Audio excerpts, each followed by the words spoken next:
ইরানলৈ চলমান যুদ্ধ যুক্তরাষ্ট্রের বিমান বাহিনীর অন্তত 7খান বিমান হারাই এ খবর জানাই আজিয়ে CNN।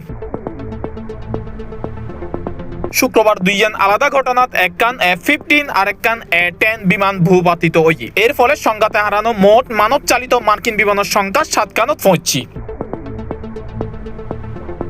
গত 2 মার্চ কুয়েতের যুদ্ধ শুরু 3খান F-15 ভুলবশত কুয়েতি প্রতিরক্ষা বাহিনীর গুলিত ধ্বংস হয়। বিমানের ব্যাক্রু নিরাপদত ইজেট করে।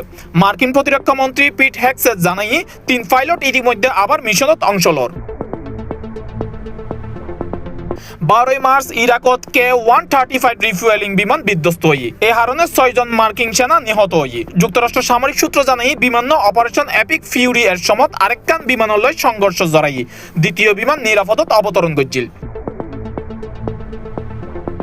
গত 27 মার্চ সৌদি আরবের প্রিন্স সুলতান বিমান ঘাটিত ইরানি হামলাত E-3 সেন্ট্রি বিমান ধ্বংস হই। এই হামলাত অন্তত 10 মার্কিন সেনা আহত হই, আরো একখান ট্যাঙ্কার বিমানও ক্ষতিগ্রস্ত হয়। গত মাসত একখান F-35 যুদ্ধ বিমান ইরানি হামলার আঘাতত মধ্যপ্রাচ্যের একখান ঘাটিত জরুরি অবতরণ করতে বাধ্য হয়।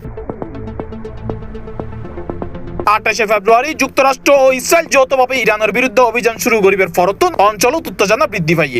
এর ফলে এই পর্যন্ত মোট 1340 জনের বেশি মানুষ নিহত হই, যার মধ্যে তৎকালীন সর্বোচ্চ নেতা আয়াতুল্লাহ আল খামেনিও আছে। তেহরান ড্রোন ও ক্ষেপণাস্ত্র হামলা চালার লক্ষ্য ইসরায়েল, জর্ডান, ইরাক ও উপসাগরীয় দেশিগিন।